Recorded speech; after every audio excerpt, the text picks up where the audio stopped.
HD classic YouTube channel में। उत्तर प्रदेश दरोगा भर्ती में मूल विधि में आज हमारा दूसरा सेट होगा और इसमें आज हम वाइल्ड लाइफ प्रोटेक्शन एक्ट 1972 के जितने और इम्पोर्टेंट क्वेश्चन उस पर डिस्कस करेंगे। इससे पहले हमने आपसे इस पर एक वीडियो बना दिया है, अगर आपने उसे नहीं देखा तो जरूर देखिएगा क्योंकि उसमें बेसिक बातें हमने कर रखी है। सेशन काफी इंपॉर्टेंट है, पॉलिटी के लिए कोई चिंता की बात नहीं है क्योंकि पॉलिटी हमने आपको 17 क्लास करा दिया है। आपने अगर नहीं देखा तो जरूर देखिएगा, वीडियो के डिस्क्रिप्शन बॉक्स में लिंक है और मैं गारंटी देता हूं कि आप ये 17 करने के बाद पॉलिटी का एक भी क्वेश्चन नहीं छोड़ेंगे, पूरा का पूरा कवर हो जाएगा। क्वेश्चन देखो बहुत आसान सा पूछा गया है। क्वेश्चन कह रहा है कि जो वन्यजीव संरक्षण अधिनियम 1972 है, इसमें एक मुख्य वन्यजीव अभिरक्षक होंगे। यहाँ पे ये मुख्य शब्द को याद रखना होगा, मुख्य वन्यजीव अभिरक्षक है यहाँ पे, ठीक है। और जो अन्य अधिकारी होंगे इनकी नियुक्ति के संबंध में प्रोविजन दिया गया है। देखिए नियुक्ति को लेकर के दो पर हम डिस्कस करते हैं। एक तो जो हमारा वाइल्ड लाइफ प्रोटेक्शन एक्ट है उसमें जो सेक्शन 3 दिया है और सेक्शन 4 दिया है, दोनों में क्या डिफरेंस है। सेक्शन 3 में कहा गया कि जो भाई सेंट्रल गवर्नमेंट होगी और सेक्शन 4 में कहा गया भाई स्टेट गवर्नमेंट होगी।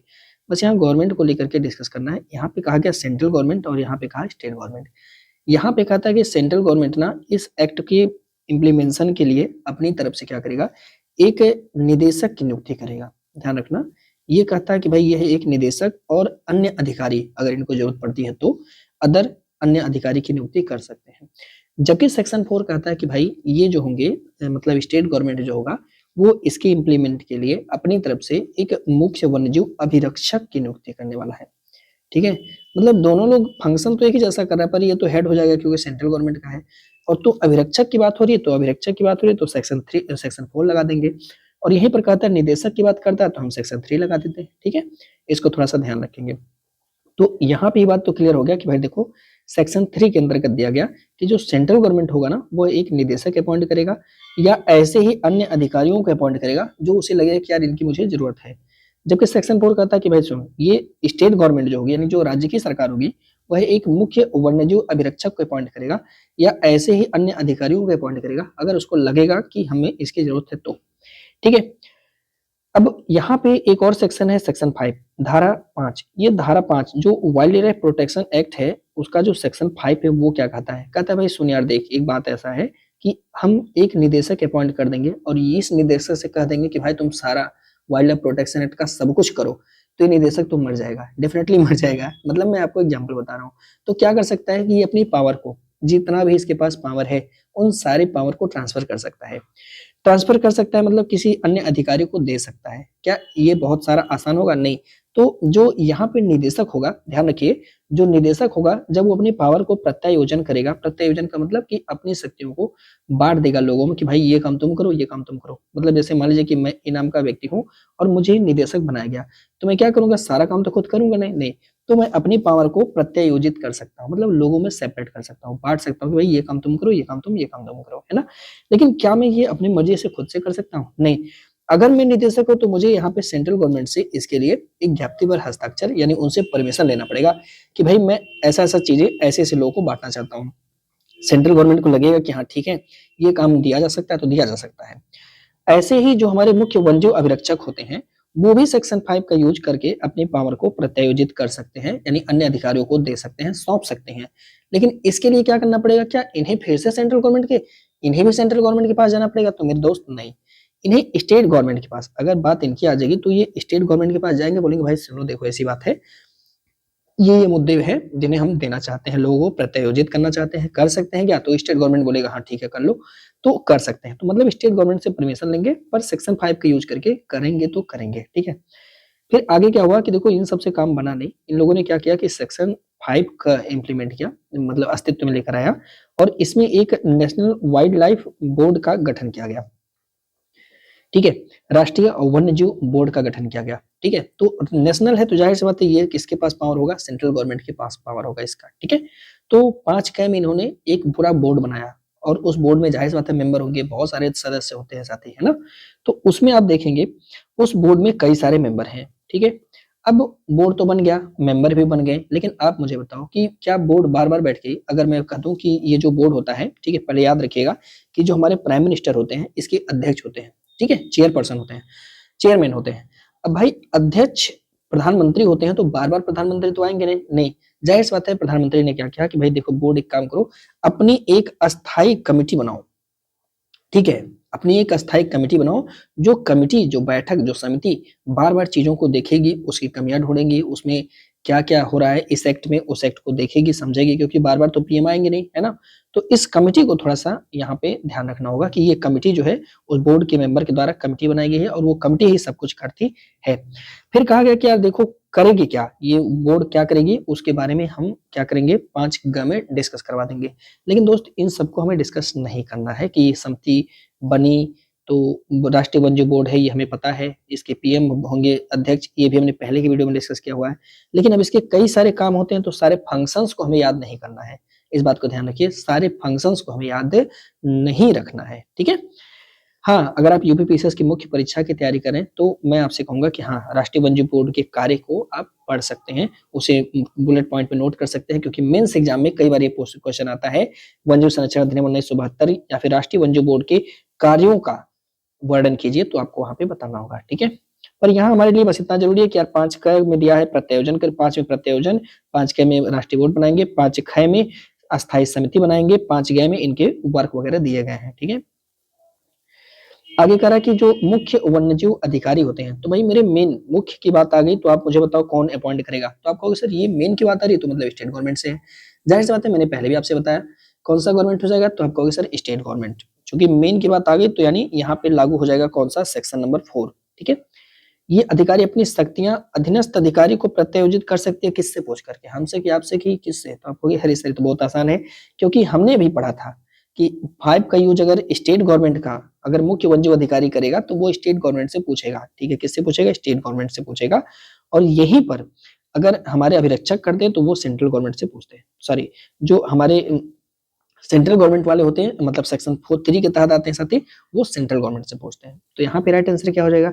तो कहो सर स्टेट गवर्नमेंट से पूछेंगे। आगे देखिए, यहाँ पे हमने बात किया कि धारा 5 के तहत, ठीक है? अभी हमने ऊपर डिस्कस किया कि एक वन्यजीव परिरक्षण का निदेशक वन्यजीव परिरक्षण का निदेशक होगा जो, उसको केंद्र सरकार अपॉइंट करेगा और उससे पूर्व अनुमति से लिखित आदेश के द्वारा इस अधिनियम के तहत, अधिनियम 5 के तहत अपनी या कोई शक्ति या फिर कुछ शक्ति को, ठीक है? एवं कर्तव्य उक्त आदेश में विनिर्दिष्ट किसी शर्त के अधीन, मतलब इसका कि सेंट्रल गवर्नमेंट ने कहा कि भाई ये बात होनी चाहिए। ये अपने अधीनस्थ अधिकारी, अपने नीचे के अधिकारियों को प्रत्यायोजित कर सकेंगे। इसी तरह से जो हमारे मुख्य वन्यजीव संरक्षक और राज्य संरक्षक होंगे, ये पूर्व अनुमति से, वही राज्य सरकार की पूर्व अनुमति से अपने कुछ पावर या पूरा पावर क्या करेंगे? अपने अधीनस्थ अधिकारी जो उनके सबऑर्डिनेट कर्मचारी होंगे उनको, यानी उनसे नीचे के लोग हैं, उनको जो है साथी ट्रांसफर कर सकते हैं, ठीक है? उम्मीद है समझ में आ रहा होगा, दिल से एक लाइक करना और एक चीज़ हाँ, इन सबको नोट करने की ज़रूरत नहीं है, मैं बार-बार कह रहा हूँ साथी कि पूरा दोस्तों मैं बार-बार कह रहा हूँ, आप लोग इस ग्रुप को ज़रूर जॉइन करिएगा क्योंकि इस ग्रुप में देखिए सब कुछ दिया हुआ है साथी, है ना? आप देख सकते हैं यहाँ पे पॉलिटी का इस तरह से कंप्लीट पॉलिटी दिया हुआ है, यहाँ पे क्वेश्चन पेपर दिया हुआ है और इसी का पूरा डिटेल में एक्सप्लेनेशन आप ऐसे ओपन करोगे, तो ये देखिए पूरा डिटेल एक्सप्लेनेशन के साथ एकदम मस्त रिवीजन आपकी यहाँ पे हो सकती है। एक-एक चैप्टर को मैंने बहुत डिटेलली यहाँ पे कवर किया हुआ है, 40-40 क्वेश्चन का ये पूरा सेट है।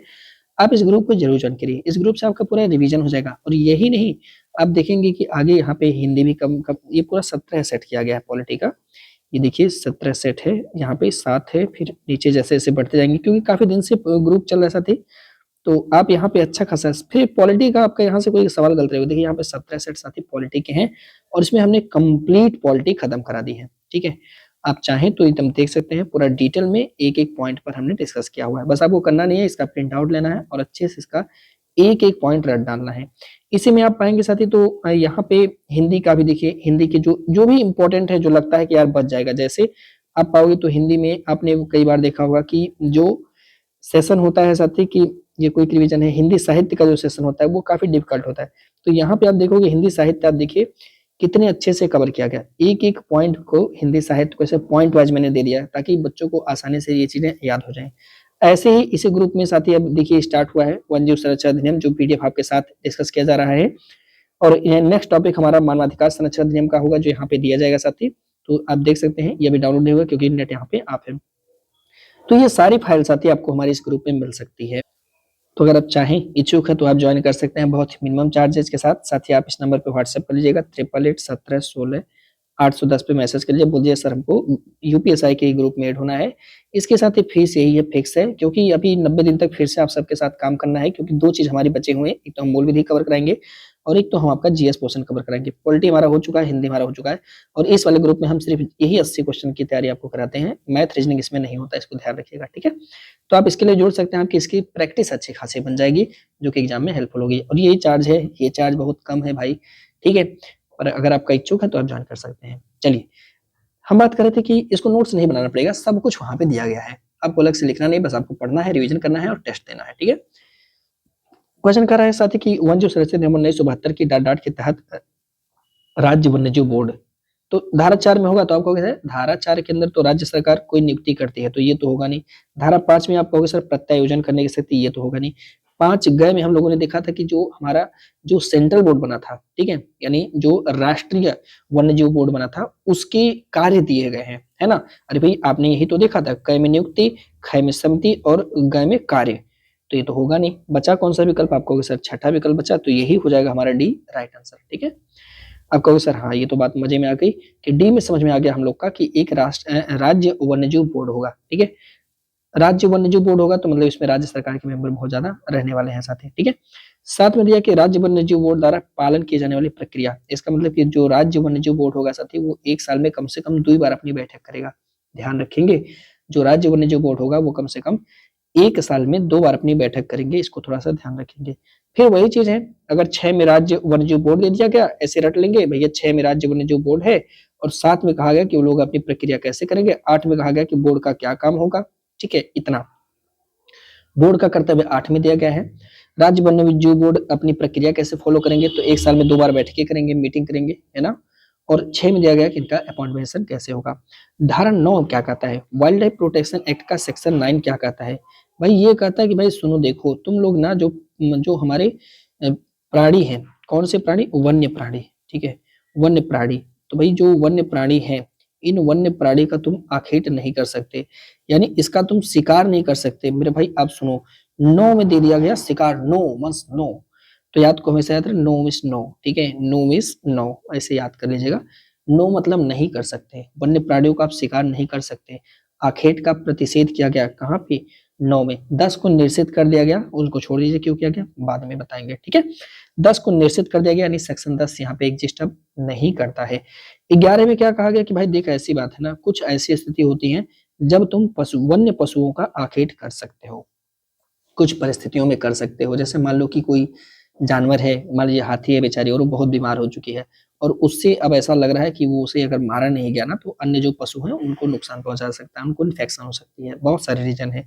तो हमारे जो मुख्य वन्यजीव अभिरक्षक होंगे, जो अधिकारी होंगे साथी, वो किसी भी व्यक्ति को कह सकते हैं कि भाई तुम एक काम करो, उस हाथी को मार दो। तो कतिपय मामलों में वन्य पशु के आखेट की अनुमति दी जानी चाहिए, हालांकि इसके लिए लंबी प्रक्रिया होती है, उसे उन्हें फॉलो करना होता है, ठीक है? अकेले सब काम वो नहीं कर सकते, बहुत ही सोच विचार और कागजी कार्रवाई करने के बाद ही वन्य पशुओं का आखेट किए जाने की अनुमति जो है दिया जा सकता है, कुछ ही मामलों में दिया जा सकता है, ये बात दिया गया धारा 11 में। तो मेरे भाई 9 में क्या दिया गया? नहीं मार सकते, 10 का कोई मतलब नहीं, 11 में कुछ स्थितियों में वन्य प्राणियों को मार सकते हैं, आखेट कर सकते हैं। अब उस स्थिति की कल्पना आप खुद ही कर लेना पेपर में, ठीक है? आगे कह रहा कि निम्नलिखित में से कौन राज्य वन्यजीव बोर्ड के सदस्य होंगे? सदस्य हैं, देखिए कौन हो सकते हैं यहाँ पे राज्य वन्यजीव के सदस्य? अब राज्य वन्यजीव बोर्ड के भी मेंबर होते हैं, जाहिर सी बात है, जैसे सेंट्रल के होते हैं वैसे राज्य के भी होते हैं साथी। तो यहाँ पे जितने लोग दिख रहे हैं, क्योंकि राज्य के जो मुख्यमंत्री होते हैं, ये यहाँ पे अध्यक्ष होते हैं, ठीक है? अगर किसी राज्य के हैं तो अध्यक्ष होंगे, और मान लीजिए कि यहाँ पे राज्य नहीं है, कोई यूनियन टेरिटरी दिया हुआ है साथी, तो यूनियन टेरिटरी में तो मुख्यमंत्री या फिर वहाँ के प्रशासक, मुख्यमंत्री भी हो सकते हैं, ठीक है? सीएम भी हो सकते हैं, प्रशासक भी हो सकते हैं। ये बात हमने पॉलिटी में आपसे डिस्कस किया था कि सेंट्रल, जब हम जो है संघ शासित प्रदेश पढ़ा रहे थे तो हमने बताया था कि कैसे वहाँ पे एक प्रशासक हो सकते हैं या उपराज्यपाल हो सकते हैं और वहाँ पे सीएम, ठीक है? और क्या मुख्य वन्यजीव अभिरक्षक भी यहाँ पे रह सकते हैं? तो हाँ, ध्यान रखेंगे यहाँ पे साथी कि मुख्य वन्यजीव संरक्षक या अभिरक्षक जो कि सेंट्रल गवर्नमेंट से होते हैं, फिर भी ये यहाँ पे सॉरी स्टेट गवर्नमेंट से होते हैं साथी, मुख्य दिया है तो मतलब स्टेट गवर्नमेंट, ये भी यहाँ पे रह सकते हैं, बिल्कुल रह सकते हैं, ठीक है? तो ये डी हो जाएगा विकल्प में राइट आंसर, सही जवाब। वैसे तो होते बहुत सारे लोग हैं, और कुछ लोग का नाम हमें याद रखना होता है। जैसे राज्य सरकार में आप देखेंगे तो वन तथा वन्यजीव जो मंत्रालय के मंत्री हैं उपाध्यक्ष होते हैं। विधानमंडल के यहाँ पे 3 सदस्य होते हैं, ये बात बहुत जरूरी है याद करना, ठीक है। वैसे भी आपने देखा था कि यहाँ पे ये 3 सदस्य होते हैं, लेकिन जो हमारा सेंट्रल गवर्नमेंट था, जो हमारा केंद्रीय वन्यजीव बोर्ड था, वहां पे आपने देखा था संसद से 5 मेंबर थे, ठीक है, 3 और 2 थे, 3 लोकसभा से 2 राज्यसभा से, ठीक है। राज्य, ये पहले वाले वीडियो में हमने इस पर डिस्कस कर लिया है। राज्य वन विभाग के भारत साधक अधिकारी भी होते हैं। राज्य सरकार के जनजातीय कल्याण विभाग के सचिव यहाँ पे शामिल होते हैं। मुख्य वन्यजीव संरक्षक भी यहाँ पे शामिल होते हैं, ठीक है।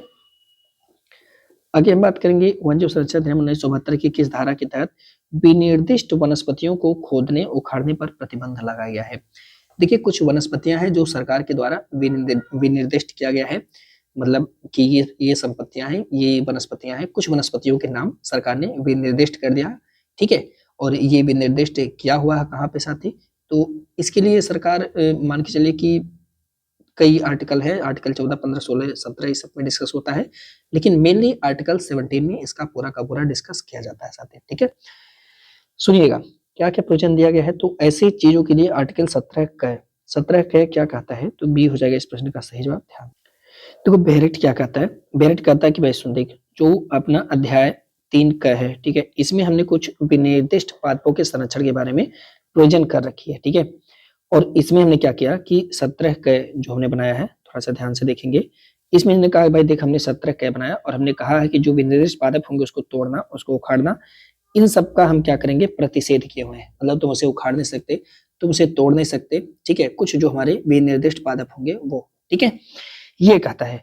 तो ये क्या कहता है कि देखो कि किसी भी विनिर्दिष्ट पादप को किसी वन भूमि से केंद्रीय सरकार द्वारा अधिसूचना द्वारा विनिर्दिष्ट किसी क्षेत्र से जानबूझकर नहीं तोड़ेगा, ठीक है, मतलब किसी भी विनिर्दिष्ट पादप को कह रहा है कि भैया देखो कोई भी अगर विनिर्दिष्ट पादप है तो उसे किसी वन भूमि से और केंद्रीय सरकार के द्वारा अधिसूचना द्वारा, ठीक है, विनिर्दिष्ट किसी क्षेत्र से, भाई अगर वन भूमि है तो ठीक ही है, और अगर सेंट्रल गवर्नमेंट ने किसी ऐसे क्षेत्र को विनिर्दिष्ट क्षेत्र कह दिया है तो वहां से आप कोई विनिर्दिष्ट पादप नहीं तोड़ेंगे, नहीं उखाड़ेंगे, नहीं नुकसान पहुंचाएंगे और नहीं नष्ट करेंगे, नहीं तो उसको अर्जित करेंगे, यानी उसको आप अपने घर पे रखेंगे भी नहीं, उसका संग्रह भी आप नहीं करेंगे, ठीक है।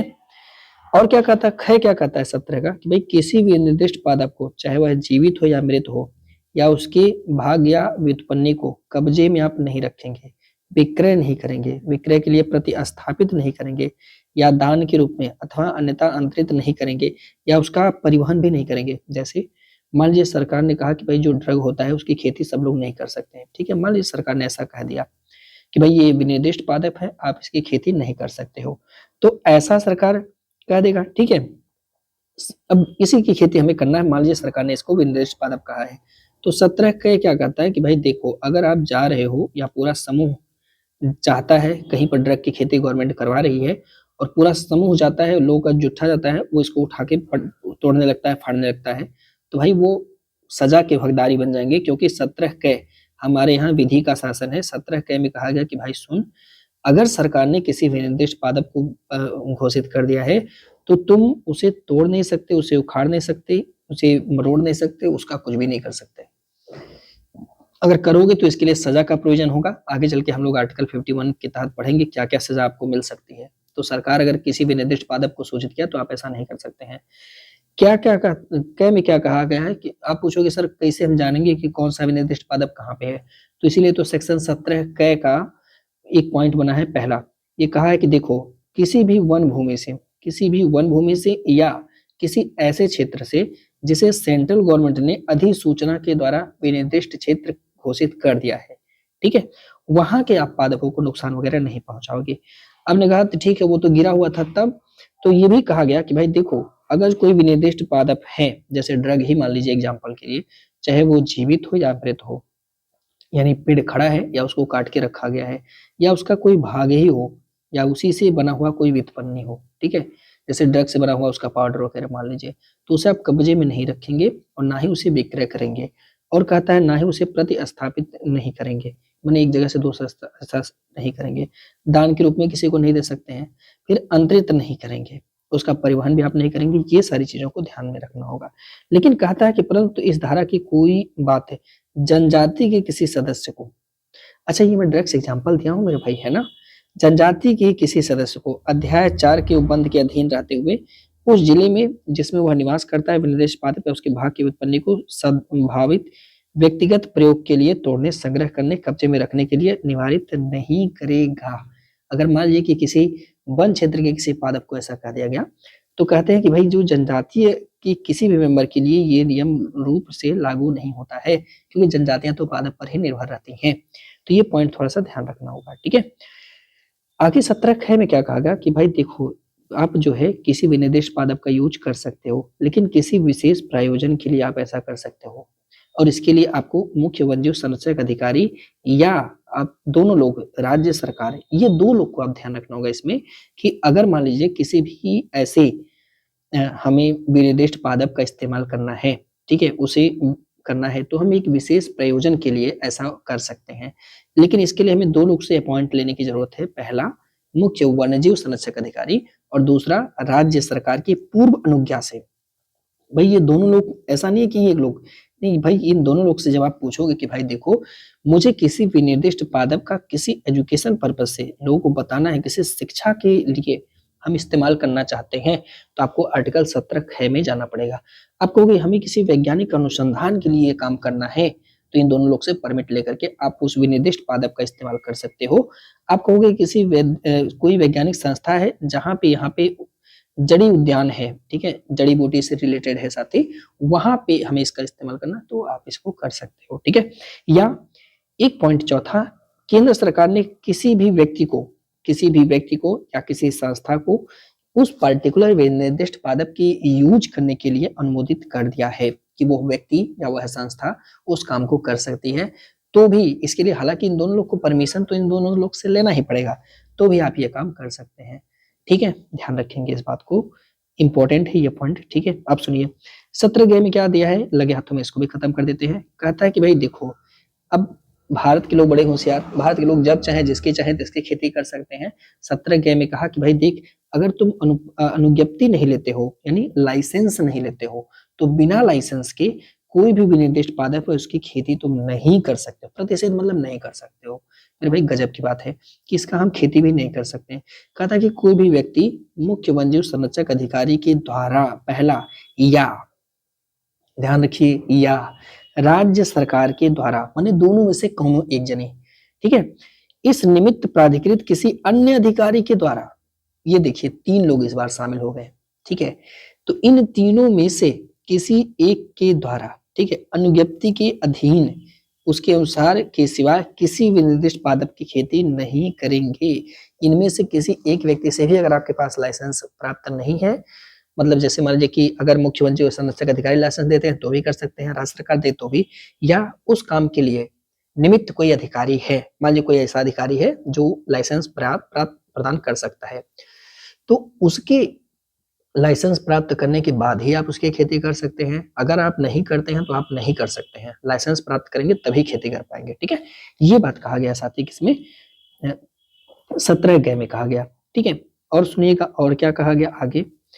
आगे कहता है कि अनुज्ञप्ति के बिना विनिर्दिष्ट पादपों के व्यवहार करने का प्रतिषेध करना। अब देखिए यहाँ पर भी वही बात ही कहा गया है, तीनों पॉइंट यहाँ पर लिखा गया है कि आप आजीविका के रूप में आप उसके किसी भी पार्ट को, किसी भी तरीके को इस्तेमाल में नहीं ला सकते, ठीक है। जैसे कोई पादप है, बिना लाइसेंस के आप उसका कोई भी पार्टिकुलर पार्ट इस्तेमाल अपनी आजीविका के लिए, ठीक है, आप उसको आरंभ नहीं कर सकते हैं साथी, ठीक है। फिर 17 अंगा में कहा गया कि भाई देख, तुम अगर ऐसा कोई विनिर्दिष्ट पादप है या उसके किसी भाग की व्युत्पन्न से उसे खेती या उसमें व्यवहार करता है, तुम उसका भंडारण नहीं करोगे, ठीक है। स्टॉक की घोषणा, अच्छा सुनिए, स्टॉक की घोषणा का मतलब क्या, सुनिए ध्यान से।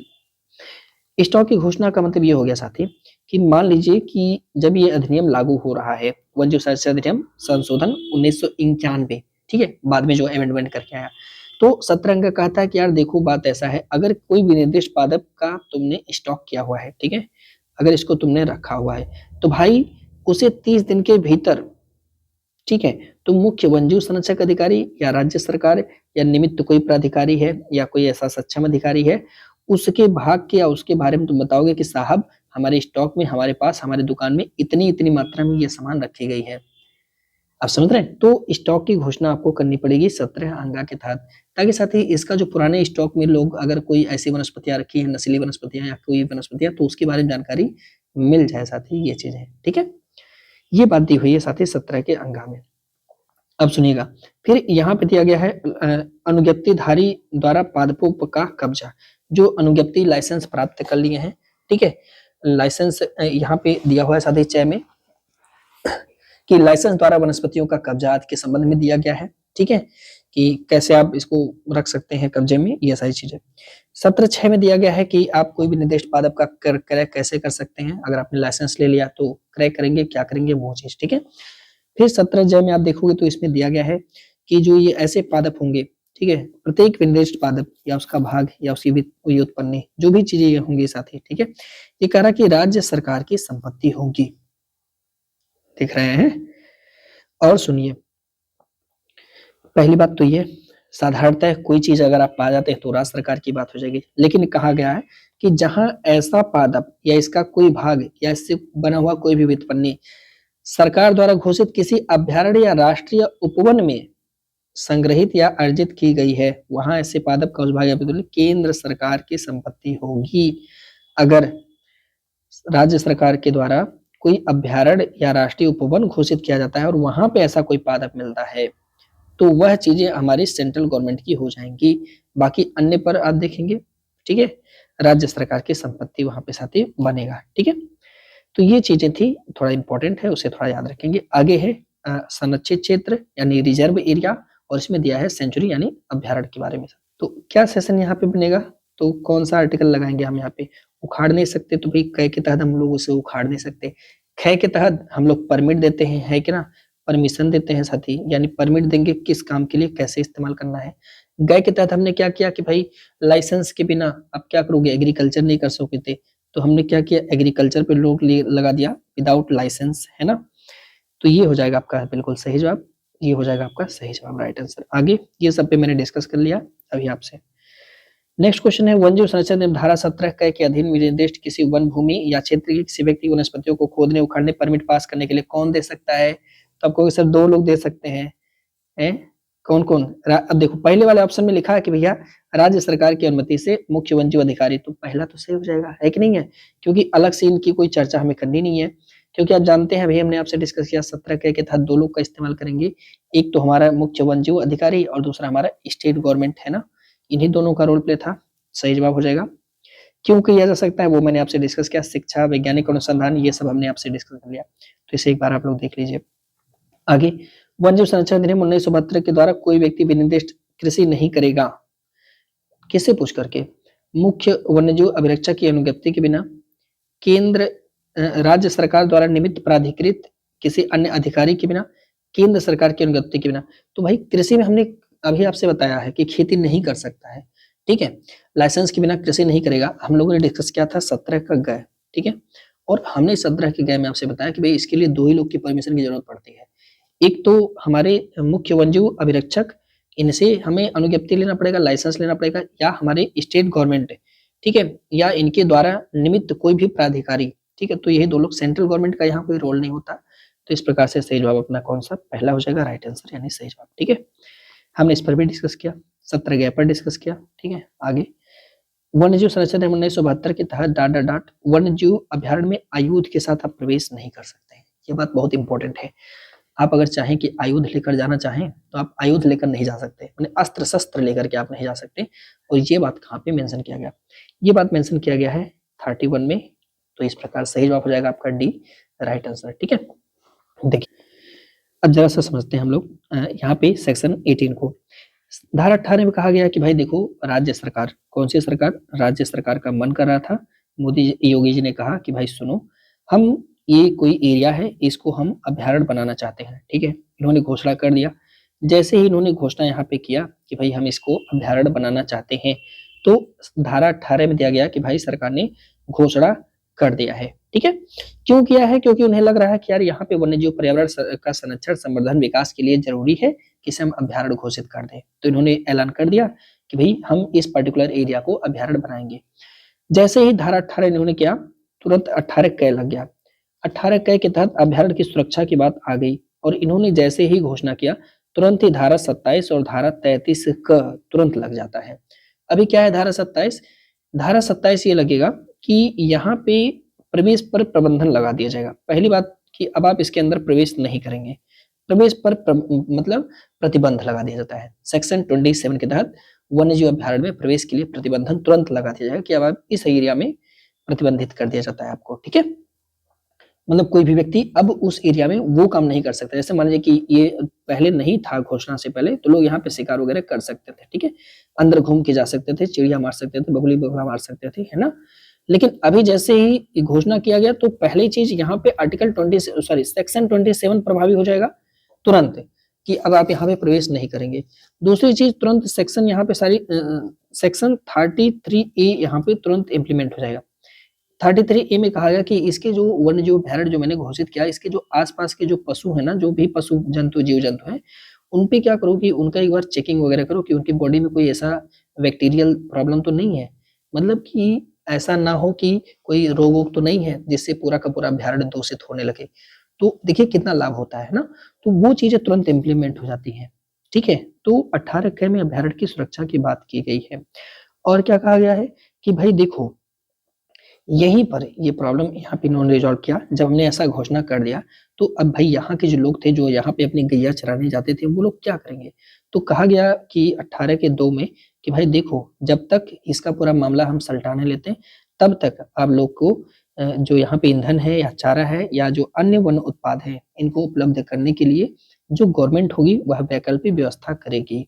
अब ये मनमानी करे कि नहीं हम तुम्हें कुछ नहीं देंगे, तुम्हारा घर तोड़ देंगे, तो अलग बात है।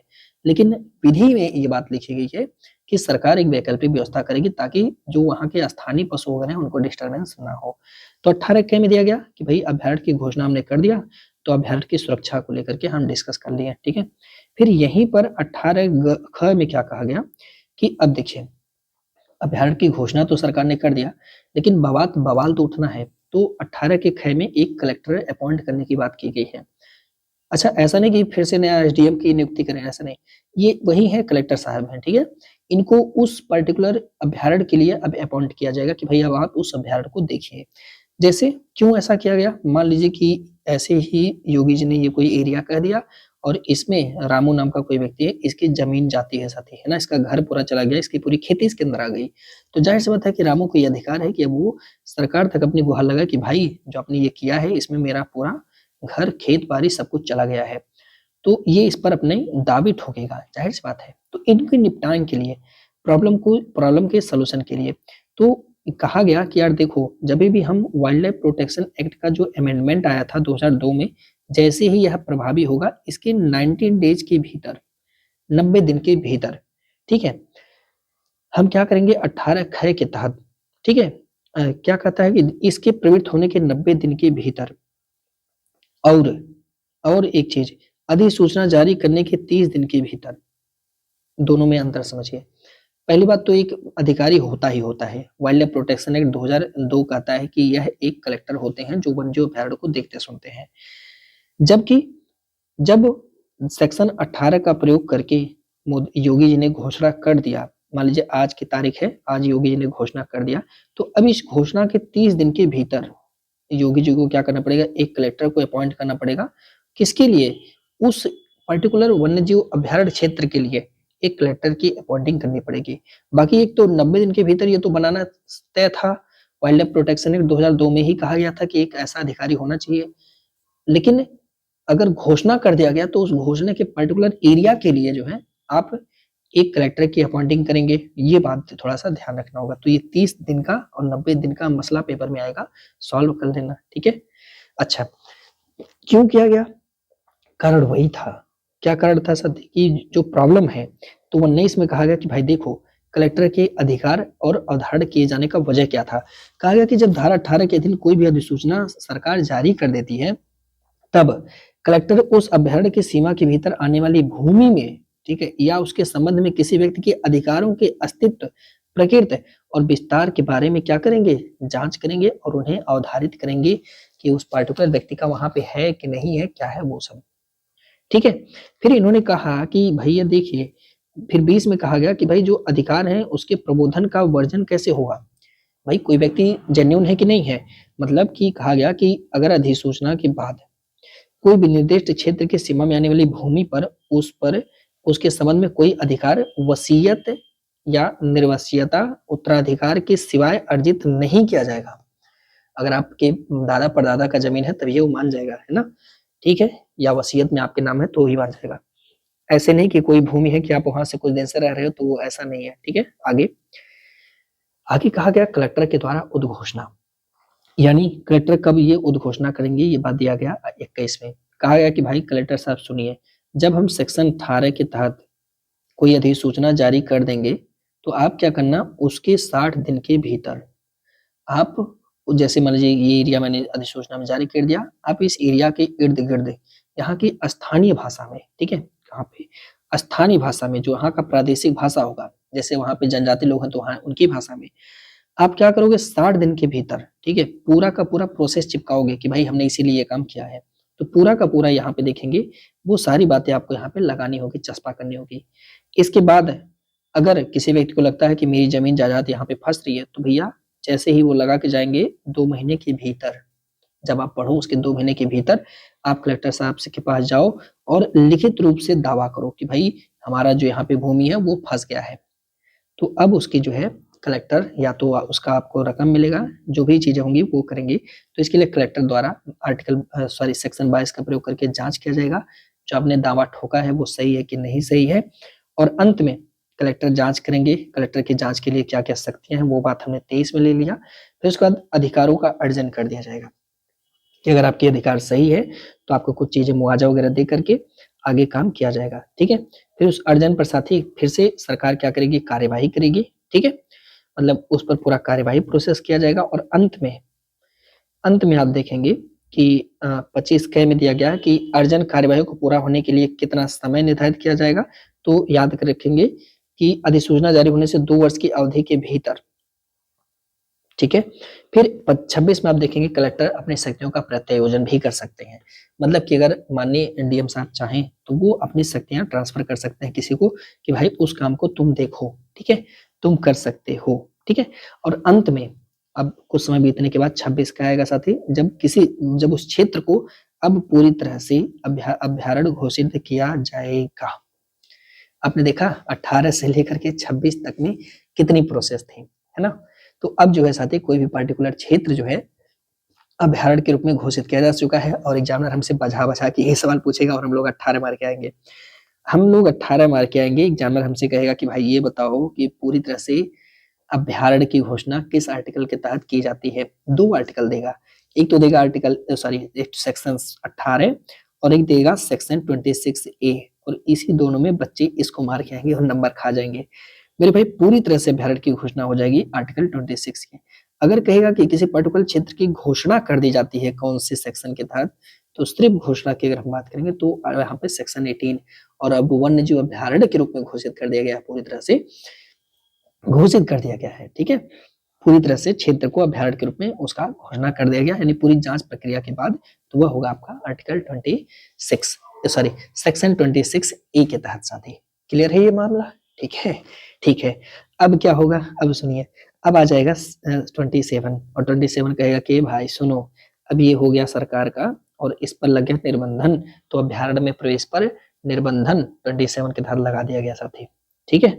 तो ये चीज आपको याद रखना होगा। अब ये सब इतना डिटेल में पढ़ने की जरूरत नहीं है क्योंकि हम लोग भारत अधिकारी नहीं बनने वाले, मंत्री नहीं बनने वाले, ठीक है। तो अभ्यारण्य में प्रवेश पर निर्बंधन हो गया 27 के तहत, बहुत अच्छा, सरकार ने निर्बंधन लगा दिया, अब आप नहीं जा सकते, ठीक है।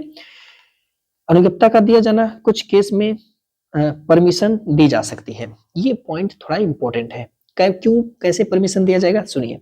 कौन देगा परमिशन, पहली बात, मुख्य वन्यजीव संरक्षक आवेदन किए जाने पर किसी व्यक्ति को निम्नलिखित प्रयोजनों के लिए, काम के लिए अभ्यारण्य में प्रवेश करने या निवास करने के लिए अनुज्ञप्ति यानी परमिशन दे सकता है।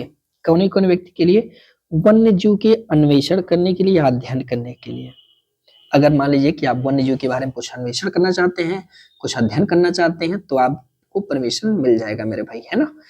दूसरा, फोटो चित्रण, फोटोग्राफी आप करना चाहते हैं, मोदी जी के साथ फोटो खिंचवाना चाहते हैं, जानवरों के साथ, बाघों के साथ, ठीक है, तो भी आपको परमिशन मिल सकता है, लेकिन मुख्य वन्यजीव संरक्षक से आप आवेदन करेंगे, परमिशन ग्रांटेड होगा तभी ये मिलेगा। तीसरा, अगर कोई वैज्ञानिक अनुसंधान, अच्छा ये बहुत इंपॉर्टेंट है, मैं ये बताना भूल गया, तो इसको आप लिखिए मोस्ट इंपॉर्टेंट, है ना, मोस्ट इंपॉर्टेंट लिखिए इसको, है ना। आप फोटो चित्रण के लिए या वैज्ञानिक अनुसंधान के लिए या पर्यटन के लिए भी इस्तेमाल कर सकते हो। अभ्यारण्य में निवास कर रहे किसी व्यक्ति के साथ विधि पूर्ण कारोबार करने के लिए, ये भी, चलिए, तो इनमें से कोई एक प्रयोग आप कर सकते, मतलब इनमें से अगर आपको जरूरत है तो इसके लिए आप अप्लाई करना, आपको आदेश मिल सकता है। बाकी 27 की तरह रिस्ट्रिक्ट किया गया है, इस बात को भी थोड़ा सा ध्यान रखना होगा, ठीक है। और सुनिए, किसी अभ्यारण्य में प्रवेश या निवास करने के लिए अनुज्ञा पत्र ऐसी शर्तों के अधीन रहते हुए ऐसी फीस के संदाय पर विहित किया जाएगा, यानी फीस भी कुछ पेमेंट वगैरह करना तो पड़ेगा ना यार, कुछ दिया जाएगा, ठीक है। अच्छा, और सुनिएगा, अनुज्ञा पत्र के बिना अभ्यारण्य में नाशकरण आदि पर प्रतिषेध, इसका क्या मतलब है साथी, ठीक है। इसका मतलब ये है कि भाई आप किसी भी वन्य प्राणी को या किसी वन्य जीवन को नष्ट नहीं करेंगे। ऐसा नहीं है कि आपको अनुज्ञा पत्र मिल गया है तो अंदर जाके आप आतंकवाद मचाओ, वहां के मंदिरों को परेशान करो, नहीं, आप ऐसा नहीं कर सकते। आप जो है आर्टिकल 21 का इस्तेमाल करके वहां पे ऐसा कोई काम नहीं करेंगे जिससे वन्य प्राणी को नुकसान पहुंचे, ठीक है। फिर कुछ पॉइंट और आपको ध्यान रखना होगा, जैसे 30-31 बहुत इंपॉर्टेंट है। 30-31 क्या कहता है, जरा से देखना, 30-31-32 सब एक साथ देखिए, ठीक है। एक साथ 30-31-32 देखिए। 30 में क्या कहा गया, वन जीव प्रोटेक्शन एक्ट का 30-31 और 32। 30 में कहा गया कि यार देखो, तुम, ऐसा नहीं है कि वन्य जीव में तुम्हें परमिशन अगर हमने दे दिया है 28 के तहत, तो तुम वहां पे जाओ और आग वाग लगाओ, तो भैया आप आग नहीं लगा सकते हैं। आप कहोगे सर आग लगाने का कई तरीका होता है, सिगरेट पी करके जलता हुआ फेंक दीजिए, ये भी आग लग जाएगा, है ना। तो कहा कि भाई ऐसी किसी भी रीति का प्रयोग नहीं करोगे जिससे अभ्यारण्य खतरे में पड़ जाए, आग नहीं लगोगे। लेकिन मान लो बाय डिफॉल्ट, बाय नेचर आग लग गया और आपने देख लिया, तो भाई तुम उस आग को देख करके आगे नहीं बढ़ोगे, पहले उस आग को बुझाओगे। ये तुम्हारी नैतिक जिम्मेदारी होगी कि प्रज्वलित ना आग प्रज्वलित करेंगे, ना किसी आग को जलते हुए छोड़ेंगे। अगर वो जल रहा है तो आप उसको बुझा करके आगे बढ़ेंगे। बात समझ में आई, ठीक है। 31 में क्या कहा गया, भाई देखो, वन्य अभ्यारण्य में जा रहे हो तो आप आयुध नहीं लेकर जा सकते, यानी कोई अस्त्र शस्त्र आप नहीं लेकर जा सकते, सुरक्षा कर्मी वहां आपकी सुरक्षा के लिए होते हैं, ठीक है। 31 में क्या कहा गया सती, कि आप आयुध लेकर नहीं जाओगे। और 32 में क्या कहा गया, कि 32 में कहा गया कि भाई तुम ऐसा कोई क्षतिकर पदार्थ, कोई ऐसा रसायन नहीं लेकर जाओगे, क्षतिकर पदार्थ या क्षतिकर रसायन नहीं लेकर जाओगे, जैसे किसी मंकी को खिला दो तो बेचारा बेहोश हो जाए शेर को खिला दो तो लगे नाच करने, है ना। तो ऐसे पदार्थ को आप लेकर नहीं जाओगे। तो आपने देखा 30-31-32 में क्या क्या चीजें थी, कि आपको परमिशन मिल गया है, तो अब आप कोई भी ऐसा रसायन, कोई भी ऐसा विस्फोट या किसी अन्य पदार्थ को ऐसे अभ्यारण्य के किसी वन्य जीव को क्षति पहुंचा सके, भैया आप उसको लेकर ना जाओ, मत जाना, ठीक है। तो क्षतिकर पदार्थ के प्रयोग पर रोक के साथ यहाँ पे लगाया गया, इस पॉइंट को थोड़ा सा याद रखेंगे, ठीक है। और अभ्यारण्य का नियंत्रण कौन करेगा, तो ये तो जाहिर सी बात है, मुख्य वन्य जीव संरक्षक या ऐसा प्राधिकारी होगा जो अभ्यारण्य के नियंत्रण करेगा, उसका प्रबंधन करेगा, उसको बनाए रखेगा, ठीक है, वो इनका काम होगा। तो आर्टिकल 33 में, सेक्शन 33 में है अभ्यारण्यों को नियंत्रण के बाद। अब बात क्लियर हो गई, तो अब अगर बात क्लियर हो गई तो सेक्शन 31 हो जाएगा, क्यों, आयुध के साथ, आयुध का रहना तो ये, और अगर आग कहता तो ये हो जाता है, ठीक है। और अगर रसायन कहता तो 32 हो जाता है ना। तो इस तरह से हो जाएगा आपका राइट आंसर। मैंने इन सब के बारे में आपको बता दिया, मैंने सबके बारे में आपको बता दिया क्या क्या होगा अच्छे से। आगे, वन्य जीव संरक्षण अधिनियम 1972 के डाटा के तहत कोई भी व्यक्ति किसी अभ्यारण्य में रसायन विस्फोट, अब आप उड़ा दोगे कि नहीं उड़ा दोगे रसायन विस्फोट, आपको सर ये आग, ये आयुध, ये रसायन विस्फोट, ये तो नियंत्रण कौन करेगा, ठीक है, ये सब इस पे डिस्कस किया गया है, ठीक, क्लियर है ये सेक्शन, ठीक है, ये सब आप कर लोगे, ठीक है। आगे, अच्छा यहाँ पे और भी अगर आगे हम लोग चलने चाहें तो कुछ और सेक्शन पे डिस्कस कर लेते। तो ये नियंत्रण की बातें की गई थी, उसकी परिसीमा वगैरह में। फिर 33 क में क्या कहा गया, पशुधन, पशुधन का मतलब क्या, पालतू पशु पर असंक्रमणीकरण, यानी अगर वो संक्रमण है, संक्रमित हैं, जैसे वन्य अभ्यारण्य घोषित किया गया, उसके आसपास के पशु अगर संक्रमित हैं तो आर्टिकल सेक्शन 33, बात है पॉलिटी अभी पढ़ा के खत्म किया था पीसीएस के बेस में, तो वो सेक्शन आर्टिकल बाद में दिमाग में आ रहा है, ठीक है। तो 33 ये क्या कहता है कि यार देखो, अगर आसपास के पशु जो है संक्रमित है, ठीक है, 5 किलोमीटर के भीतर, ये भी थोड़ा सा याद रखना, अगर 5 किलोमीटर के पशु संक्रमित हैं, बीमारी है उनको, तो क्या करेंगे, जो मुख्य वन्यजीव संरक्षक अधिकारी होंगे वो जाएंगे और उन्हें टीकाकरण करेंगे। पशुधन को, पशुधन का मतलब वो पालतू पशु से है साथी, है ना, तो उनका आप टीकाकरण करेंगे, ताकि ऐसा ना हो कि पूरा वाइल्ड लाइफ एरिया जो है इससे नुकसान में पहुंच जाए साथी, है ना, तो ये काम करेंगे। 33 कक्षा एक सलाहकार समिति। अब ये सलाहकार समिति की जरूरत क्यों पड़ती है? राज्य सरकार एक सलाहकार समिति का गठन करेगी, जिसका अध्यक्ष मुख्य वन्यजीव संरक्षक द्वारा अधिकारी होगा साथी, ठीक है। अब ये जो सलाहकार समिति होती है, इसमें कई स्थानीय लोग शामिल होते हैं, जैसे बहुत आप देखोगे कि इसमें कह रहा कि मुख्य वन्यजीव संरक्षक अधिकारी होंगे, या मान लीजिए वन्यजीव संरक्षक अधिकारी नहीं रहना चाहते हैं, तो वो कहते हैं कि यार हम एक ऐसे व्यक्ति को अपॉइंट करेंगे जो कम से कम वनपाल के नीचे का रैंक का नहीं होगा, ठीक है, वो उसमें शामिल होंगे। तो जो ये सलाहकार समिति होगा 33 क के तहत जो बनेगा, उसमें कौन कौन लोग शामिल होंगे? पहली बात तो जो मुख्य वन्यजीव अधिकारी होंगे ये, या मुख्य वन्यजीव अधिकारी का मन नहीं कर रहा है, तो वो क्या कर सकते हैं, किसी एक ऐसे व्यक्ति को नाम निर्देशित कर सकते हैं जो कम से कम वनपाल के रैंक का हो, ठीक है, ये हो सकता है साथी। और उस पार्टिकुलर राज्य विधानमंडल का सदस्य भी इसमें शामिल रहेगा, ठीक है, यहाँ चीज याद रखना होगा। पंचायती राज संस्था के 3 प्रतिनिधि इसमें शामिल होते हैं, एनजीओ के भी मेंबर शामिल होंगे, ठीक है, 2 लोग एनजीओ से रहते हैं साथी, ठीक है, और उस वन्यजीव संरक्षण क्षेत्र में सक्रिय 3 व्यक्ति शामिल होंगे, ठीक है। तो ऐसे कुछ पार्टिकुलर व्यक्ति शामिल होते हैं, और इनका काम क्या होता है कि ताकि उस एरिया में जहाँ पे ये वन्यजीव है, अभ्यारण्य है, वहां समरसता बना करके लोगों की सहभागिता के द्वारा बेहतर ढंग से उसका संरक्षण और प्रबंधन किया जा सके, ठीक है। कितना अच्छा काम है साथी। तो 33 क और 33 ख में हम लोगों ने देखा कैसे क्या होगा। देखिए बहुत डिटेली में इसलिए नहीं चल रहा हूँ, नहीं तो अभी तो गहराई में अगर उतरा जाए तो बहुत कुछ इसमें ऐड हो जाएगा, क्योंकि हमारा जो यूपीएससी का एग्जाम है वो थोड़ा सा ऐसे ऊपर से बातें पूछी जाएंगी, बहुत गहराई में जाना उचित नहीं है, ठीक है। और सुनिए 34 में क्या कहा गया कि भैया काका यही वन्यजीव संरक्षण का एरिया है, यहाँ पे रह रहे हैं काका, बढ़िया धुक्का पी रहे हैं, उन्होंने कहा है हमारे पास राइफल बढ़िया 2 नाली बंदूक रखी गई है।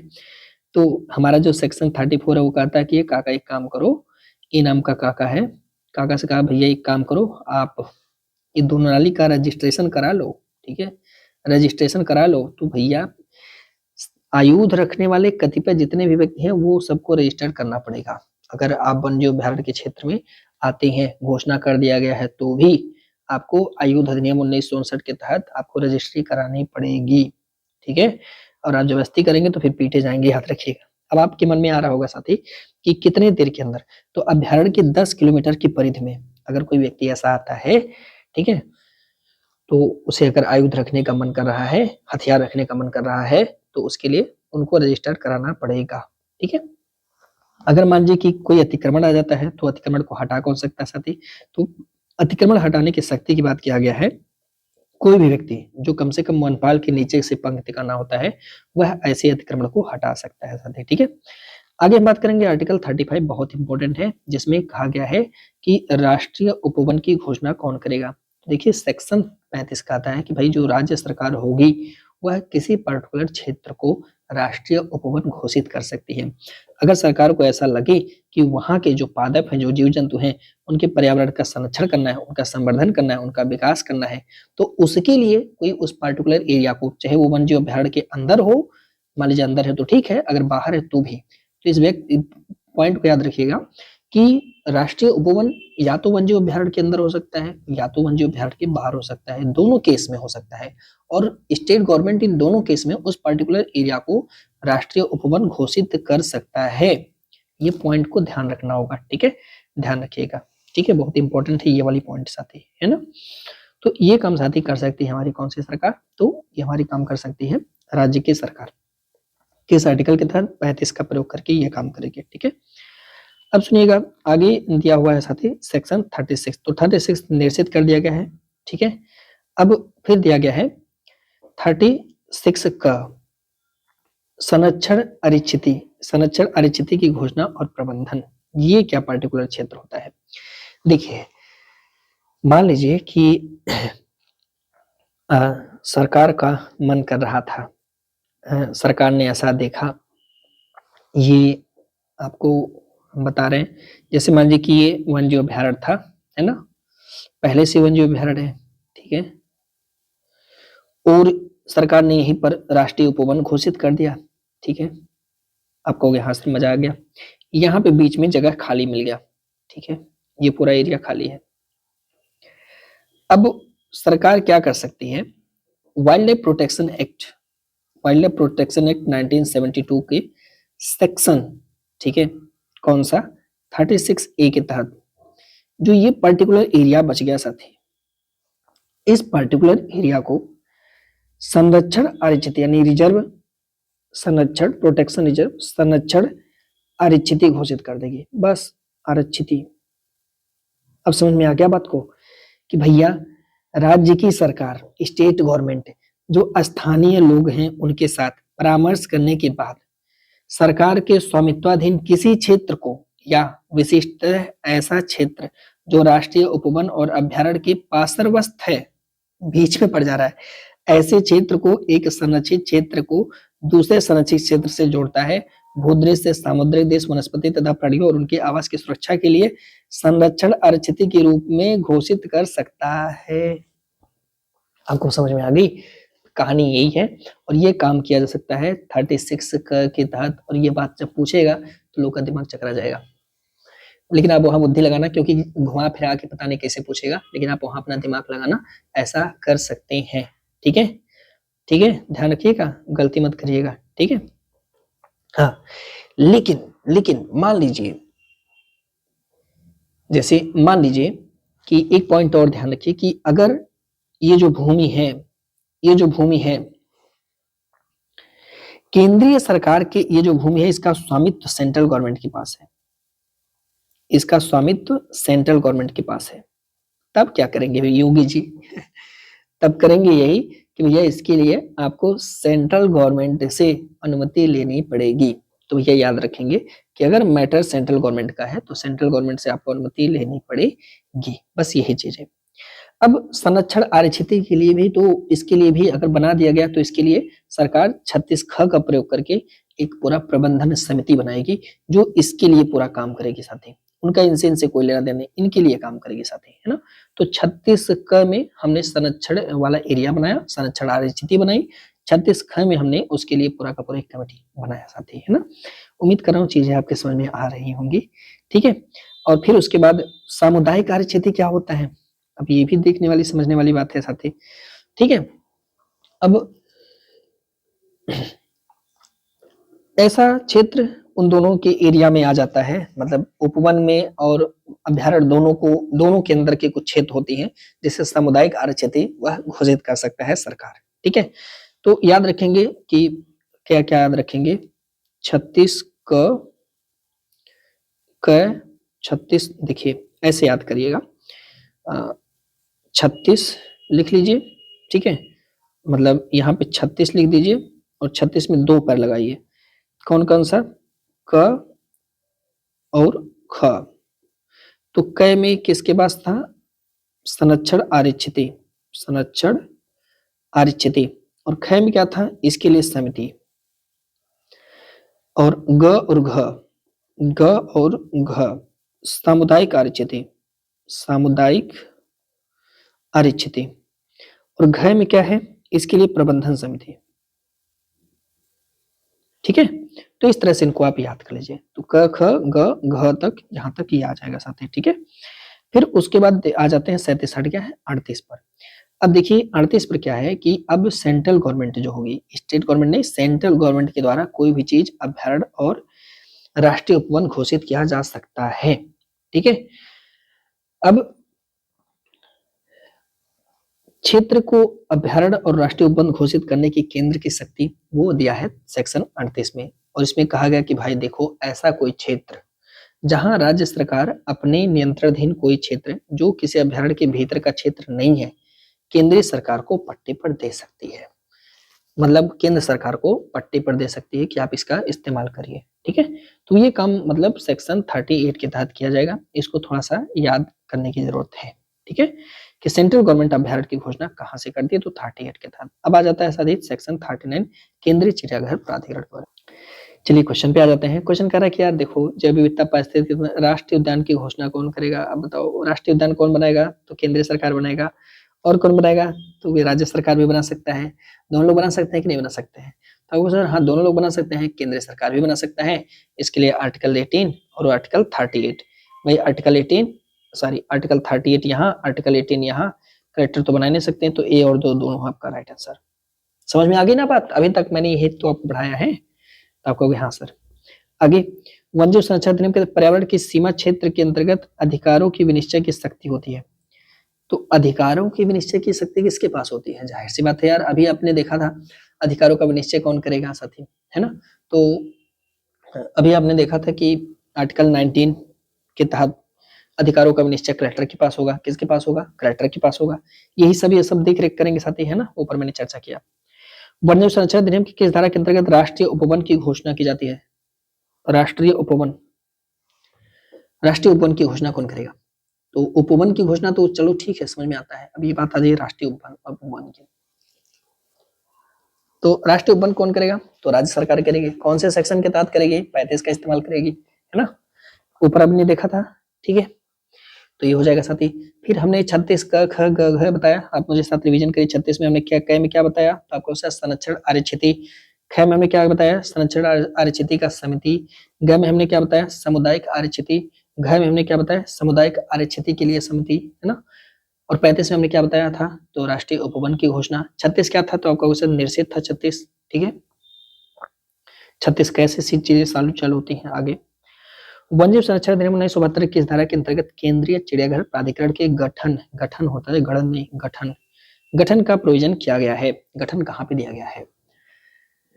तो भाई गठन का प्रोविजन दिया गया है 38 के तहत। तो आपने देखा था क्या था 38 में? तो बताना 38 में था कि हमारी जो सेंट्रल गवर्नमेंट है वो राष्ट्रीय उद्यान या फिर अभ्यारण्य की घोषणा करेगी, ठीक है? लेकिन 38 के क में क्या दिया गया है? 38 क में दिया गया सेंट्रल जू अथॉरिटी, यानी केंद्रीय चिड़ियाघर प्राधिकरण। क्या है जरा सा समझिएगा।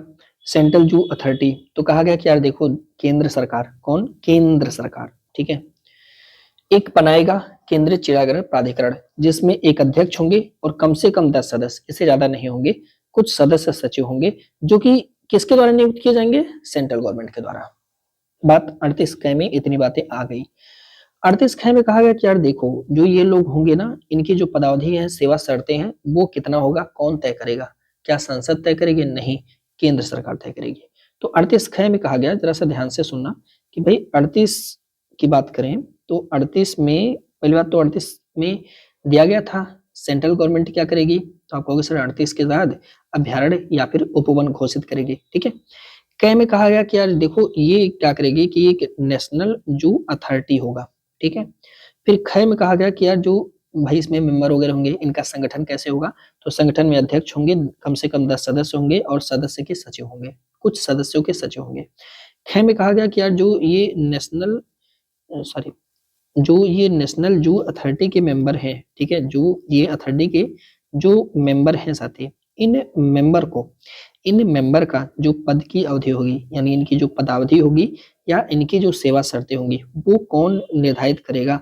तो इसका निर्धारण करेगा सेंट्रल गवर्नमेंट। हमने ये देखा, ठीक है? तो ये दोनों पॉइंट आपको ध्यान रखना है।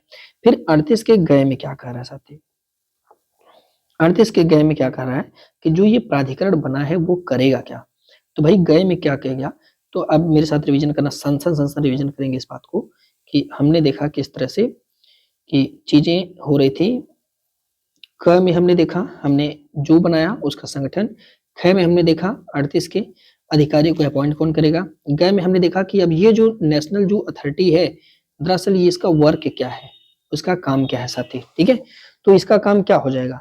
जाहिर सी बात है ये जितने भी चिड़ियाघर हैं इनको मान्यता देगी, ठीक है? इनके मान्यता के बिना कोई भी चिड़ियाघर अस्तित्व में नहीं रहेगा साथी, ठीक है?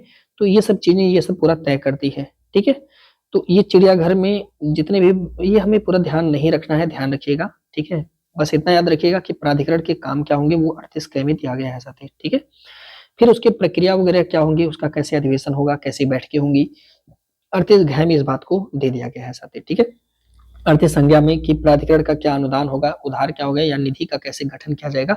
तो कारक केंद्र सरकार इस निमित्त संसद द्वारा विधि द्वारा किए गए विनियोग के पश्चात प्राधिकरण को अनुदान ऋण की उतनी धनराशि दे सकेगी जो सरकार आवश्यक समझते हैं। ठीक है, तो पैसा वगैरह कैसे मिलेगा, कैसे फंक्शन वगैरह होगा, वो सब दिया गया 38 के अंगा में साथी, है ना। तो इसको थोड़ा सा ध्यान रखेंगे। ठीक है, फिर 6 में दिया गया क्या, ये अपना रिपोर्ट किसको देगी, तो ये अपना रिपोर्ट देती है साथी सेंट्रल गवर्नमेंट को, यहाँ पे याद रखेंगे। ठीक है, और केंद्र सरकार इस रिपोर्ट को फिर संसद के सामने रखती है साथी। पर ये सब आर्टिकल आपको ध्यान रखने की जरूरत नहीं है मेरे हिसाब से, क्योंकि हमसे बहुत ज्यादा पूछेगा कि ये अधिकरण का गठन किस एक्ट के तहत किया जाता है। ठीक है, फिर इसके बाद आप देखेंगे कि इया में दिया हुआ है आर्टिकल 38 की इया में कि भाई किसी भी चिड़िया घर में तंग करने पर आप प्रतिषेध, माने किसी भी चिड़िया को जा करके सीटी नहीं बजाएंगे, है ना, आप तंग नहीं करेंगे, नहीं तो पटक के मारे जाएंगे। ठीक है, तो ये बात समझ में आ गई कि यार अकेले अगर 38 की बात किया जाएगा तो 38 क में सेंट्रल जो अथॉरिटी की बात की गई है, बस हमसे यही इंपॉर्टेंट है, पूछा जाएगा। जबकि 38 में आपने देखा कि अभ्यारण्य बनाएंगे और राष्ट्रीय उपवन बनाएंगे। ठीक है, अब आ जाता है साथी की नेशनल टाइगर प्रोटेक्शन और अथॉरिटी। ठीक है, जो हमारा राष्ट्रीय व्याघ्र संरक्षण अधिनियम है, इसके मतलब जो हमारा बाघों का संरक्षण को लेकर के है, जो कि दिया हुआ है आर्टिकल 38 ठ। ठीक है, कहाँ पे, ठ में दिया, सॉरी ट में तो परिभाषा है, ठ में दिया गया है कि एक साथ ही राष्ट्रीय व्याघ्र संरक्षण प्राधिकरण होगा, जो कि सेंट्रल गवर्नमेंट जिसका गठन करेगा। तो भाई याद रखेंगे नेशनल टाइगर कंजर्वेशन अथॉरिटी, जो हमारी नेशनल टाइगर कंजर्वेशन अथॉरिटी होती है, इसका गठन हम 38 के तहत करते हैं, यानी JKL के तहत करते हैं, यानी 38 के तहत किया जाता है। ध्यान रखिए कौन करता है, तो आप जानते हैं इसे सेंट्रल गवर्नमेंट करता है, केंद्रीय सरकार करता है। ठीक है, और तो आपने क्या पढ़ा, आपने पढ़ा 38 के तहत राष्ट्रीय उपवन और राष्ट्रीय अभ्यारण्य सेंट्रल गवर्नमेंट। 38 का में पढ़ा नेशनल जू अथॉरिटी। 38 ठ में आपने पढ़ा कि राष्ट्रीय व्याघ्र संरक्षण प्राधिकरण होगा। ठीक है, फिर इसका गठन आप देखेंगे तो इसमें कई लोग शामिल होते हैं और यहाँ पे अध्यक्ष होते हैं पर्यावरण और वन मंत्रालय के भारसाधक अधिकारी, यानी इस समय जो केंद्रीय पर्यावरण वन और जलवायु परिवर्तन मंत्रालय के मंत्री हैं, वह साथी यहाँ पे अध्यक्ष हैं। ठीक है, बोर्ड के मेंबर, बोर्ड के अध्यक्ष कौन होते हैं, प्रधानमंत्री होते हैं, लेकिन यहाँ पे जो अध्यक्ष होते हैं व्याघ्र, जो हमारा बाघों का संरक्षण, ये होते हैं। फिर यहाँ पे उपाध्यक्ष के रूप में आप देखेंगे तो पर्यावरण और वन मंत्रालय के राज्य मंत्री, ठीक है, यहाँ पे शामिल होते हैं। अच्छा, ये राज्य मंत्री नहीं कि हमारे राज्य सरकार जाते हैं, नहीं, अगर आपने मेरा संसद वाला पार्ट पढ़ा होगा तो हमने वहाँ पे मंत्रियों के 3 प्रकार पढ़ाए हैं। ठीक है, एक तो सेक्रेटरिएट के मिनिस्ट्रियल के 3 मिनिस्टर हमने पढ़ाया है, राज्य मंत्री, उप मंत्री और गृह मंत्री, मतलब सॉरी और एक और मंत्री होता है, क्या होता है कमेंट करना, मैं भूल गया हूँ। ठीक है, सेंट्रल गवर्नमेंट के 3 मंत्री होते हैं, कैबिनेट मंत्री होता है भाई। फिर उसके बाद देखेंगे संसद के 3 मेंबर होते हैं, तो ये लोग लोकसभा से आते हैं, एक लोग राज्यसभा से आते हैं। ठीक है, और 8 विशेषज्ञ लोग होते हैं, सचिव होते हैं पर्यावरण और वन मंत्रालय के, वन महानिदेशक होते हैं, फिर निदेशक होते हैं वन जीव परिरक्षण, देखिए वही है। ठीक है, आपको याद होगा कौन है ये।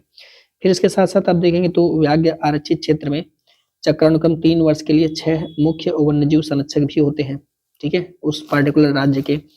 अब कई वन्यजीव होते हैं तो कई वन्यजीव अभ्यारण्य है, तो जाहिर सी बात है कई वन्यजीव अभिरक्षक भी होंगे, तो 3 वर्ष के लिए चक्र के अनुसार 6 सदस्य वहां से उठा लिए जाते हैं। ठीक है, विधि और न्याय मंत्रालय के अधीन सचिव हो जाते हैं। फिर यहाँ पे देखेंगे राष्ट्रीय अनुसूचित जाति जनजाति आयोग, सामाजिक न्याय कारिता मंत्रालय, जनजाति मामला के पंचायती राज मंत्रालय, इनके भी मेंबर साथ यहाँ पे शामिल होते हैं। ठीक है, फिर 38 अंगा में दिया गया कि भाई जो ये लोग होंगे, जहाँ पे सदस्य होंगे, उनकी पदावधि सेवा शर्तें क्या होंगी, वो सब भी सेंट्रल गवर्नमेंट ही तय करेगी साथी। ठीक है, लेकिन ये जो व्यक्ति होंगे वह 3 वर्ष से अधिक अवधि के लिए वर्क नहीं करेंगे। जितने भी नाम निर्देशित सदस्य होंगे वो जो है मैक्सिमम 3 वर्ष की अवधि के लिए पद को धारण करेंगे, उसके बाद जो है साथी वो चेंज हो जाते हैं, बदलते रहते हैं। ठीक है, इसको थोड़ा सा ध्यान रखेंगे। साथ ही साथ में आगे हम बढ़ेंगे 38 घ के अंदर, तो व्याघ्र संरक्षण प्राधिकरण के जो अधिकारी हैं, जो अन्य कर्मचारी हैं, उनकी नियुक्ति की बात की गई है। आपको इसे ध्यान रखने की जरूरत नहीं है, लेकिन अगर आ गया तो केंद्र सरकार की अनुमति से होगा, इसको थोड़ा ध्यान रखेंगे। अड़ा में क्या दिया गया है कि ये जो प्राधिकरण होगा उसका काम क्या होगा, कैसे वो काम करेगी ये। तो अगर आपका मन करे ना तो ऐसे छोटे छोटे नोट्स बना लीजिए और सिर्फ यही लिख दीजिए, बस इतनी बात, ये सब बात लिखने की जरूरत नहीं है। ये डायरेक्ट मैं ग्रुप में भेज दूंगा, अगर आप चाहें तो वहां से इसे डाउनलोड कर लीजिएगा, कोई दिक्कत नहीं है। ठीक है, विनियमित किए जाने वाली प्रक्रिया क्या है वो यहाँ पे दिया गया है साथी 38 के तय में, कि कैसे ये लोग काम करेंगे, कैसा इनका अधिवेशन होगा, कैसे इनकी बैठकें की जाएंगी, वो सब दिया गया है यहाँ पे साथी। ठीक है, तो इस तरह से आप देखेंगे व्याघ्र के बारे में बहुत ज्यादा हमें चलना नहीं है। फिर 38 के पय में आप देखेंगे तो यहाँ पे दिया गया कि जो व्याघ्र रेंज होगी उसके भीतर संचालन का समिति एक गठित किया जाएगा। ठीक है, जैसे अन्य की समिति होती है ऐसे यहाँ पर भी समिति का संचालन होगा। तो इस संचालन समिति का जो अध्यक्ष होगा वो मुख्यमंत्री होगा। ये बात थोड़ा सा ध्यान रखना होगा कि व्याघ्र के अंदर, व्याघ्र रेंज के अंदर, जैसे मान लीजिए कि हमारे यहाँ जैसे कोई बाघ अभ्यारण्य है, ठीक है, तो उस राज्य में जो वहां पे एक संचालन समिति बनेगी और उसके अध्यक्ष अब देखेंगे तो मुख्यमंत्री होते हैं, जबकि उपाध्यक्ष कोई भी वन्यजीव भार साधक मंत्री होते हैं साथ ही, है ना। तो ये काफी इंपॉर्टेंट हो जाता है, इसको थोड़ा सा याद रखेंगे। फिर अंगा में दिया गया कि व्याघ्र के संरक्षण के लिए राज्य सरकार कोई योजना बनाएगी, कई सारी योजना सरकार चला ही रही है साथी, है ना। फिर इसी तरह से फय में दिया गया इस बात को, सॉरी अंगम नहीं फय में दिया गया है साथी, है ना। तो ये सब चीजें ही आर्टिकल आप छोटा छोटा करके आप बना लेना, इसे करने की जरूरत नहीं है कि आप व्याघ्र परिस्थितियों का परिवर्तन और उन्हें अधिसूचना से निकालना, ये सब की जरूरत नहीं है। व्याघ्र संरक्षण प्रतिष्ठान की स्थापना करेंगी 38 भय में। अगर चाहे तो आप छोटे छोटे करके नोट्स अपना बना लीजिए, कोई दिक्कत बाकी नहीं है साथी, ठीक है। एक और आर्टिकल आर्टिकल 38 का म, आप इसे थोड़ा याद रखिएगा। 38 के म के तहत हम व्याघ्र और अन्य संकटापन्न प्रजाति अपराध ब्यूरो के गठन की बात करते हैं। ये काफी इंपॉर्टेंट है। इसका गठन किस एक्ट के तहत किया जाता है, तो वाइल्ड लाइफ प्रोटेक्शन एक्ट 38 म के तहत व्याघ्र और अन्य संकटापन्न प्रजाति अपराध नियंत्रण ब्यूरो का गठन किया जाता है। ये सवाल भी हमसे पेपर में पूछा जा सकता है, तो इसको आप थोड़ा सा ध्यान रखेंगे। फिर कहा गया कि ये जो ब्यूरो होगा उसका क्या काम होगा, उसकी क्या शक्तियां होंगी, वो डिटेल में जानने की जरूरत हमें नहीं है साथी, ठीक है। फिर वन्य प्राणी, प्राणी वस्तु तथा ट्रॉफियों का व्यापार और वाणिज्य, ये मैटर है। इस आर्टिकल को, इस अध्याय को समझते हैं। बहुत सारे लोग के कमेंट थे कि सर ये समझ में नहीं आता, बहुत आसान है। देखो यार, अध्याय 5 में कहा गया कि भाई देखो जो वन्य प्राणी होंगे, ठीक है, वन्य प्राणी की परिभाषा हमने सेक्शन 2 में आपको बताया। या जो प्राणी वस्तु होगा, यानी वन्य प्राणियों से बना हुआ कोई वस्तु, ट्रॉफी, ट्रॉफी का मतलब ये समझिएगा कि दिया गया है ट्रॉफी की परिभाषा साथी, कि ये जो भी पशु होते हैं, चाहे इसमें जंगली हो, पालतू हो, ठीक है, उन पशुओं का पूरा शरीर या शरीर का कोई पार्ट या उसका कोई भाग, चाहे वो ताजा हो चाहे वो संरक्षित हो, वो सब कुछ इसके अंदर आ जाता है। जैसे सींग हो गई, हड्डी हो गई, दांत, बाल, पंख, अंडे, घोंसला, ये सब कुछ ट्रॉफी के अंतर्गत आ जाता है, ठीक है। तो हमारा यहाँ पे आपको ध्यान रखना होगा, पहली पॉइंट ये क्या पॉइंट है sir, 39 wild life protection act का 39 कहता है कि यार सुनो, देखो मेरी बात को ध्यान से सुनो। पहली बात तो सरकार ये कहता है कि कोई भी प्राणी अगर वो हमारे शेड्यूल 1 का है या शेड्यूल 2 का है या शेड्यूल 3 का है, ठीक है, या फिर शेड्यूल 4 का है, या सरकार ने अगर उसे कुछ समय के लिए कोई प्राणी घोषित किया गया है तो वो शेड्यूल 5 में भी चला जाएगा, पर नियमतः आप शेड्यूल 4 तक ही ध्यान रखिए। तो ये जो जानवर है, ठीक है, ये कोई वन्य प्राणी है या इसका कोई ट्रॉफी है, ट्रॉफी का मतलब कोई पार्ट ऑफ द बॉडी है, तो ये पूरी part of the body, section 39 कहता है कि ये जो पूरी पार्ट ऑफ द बॉडी होगा, यह पूरी पार्ट ऑफ द बॉडी किसकी होगी, तो साथी ये होगी सरकार की, गवर्नमेंट की। किसकी, गवर्नमेंट की। अच्छा, इसमें पीड़क जंतु शामिल नहीं, पीड़क जंतु का मतलब जैसे कीड़े मकोड़े इसमें शामिल नहीं है। तो ये सारी संपत्ति किसकी होगी साथी, सरकार की होगी। बस इतना आपको याद रखना है कि 39 में कहा गया कि भाई ये जो प्राणी वस्तु होंगी या जो इनकी ट्रॉफी होगी वो सरकार की संपत्ति होगी, ठीक है। इसको थोड़ा सा आपको ध्यान रखना होगा, ठीक। तो ये बात आपको ध्यान रखना है कि 39 में ये बात कही गई है। और आगे देखिएगा, अब सुनिए, मान लीजिए वो तो वही था, मैं उसको थोड़ा सा और आगे आपको बढ़ाता हूँ। देखिए आपने क्या पढ़ा, मैं थोड़ा सा यहाँ स्पेस ले रहा हूँ ताकि बहुत सारी बातें आपसे क्लियर कर सकें। मैंने 38 आपको बताया और मैंने आपसे यहाँ पे बताया, सॉरी 39 बताया साथी, 39 बताया, और हमने यहाँ पे बताया कि सरकार की संपत्ति होगी, ठीक है। कोई भी प्राणी वस्तु या ट्रॉफी मैंने आपसे डिस्कस किया, कोई भी प्राणी वस्तु में यहाँ ट्रॉफी लिख रहा हूँ, बाकी आप समझ लेना, या फिर प्राणी वस्तु, ठीक है। सरकार ने कहा भाई ये हमारा है, ठीक है।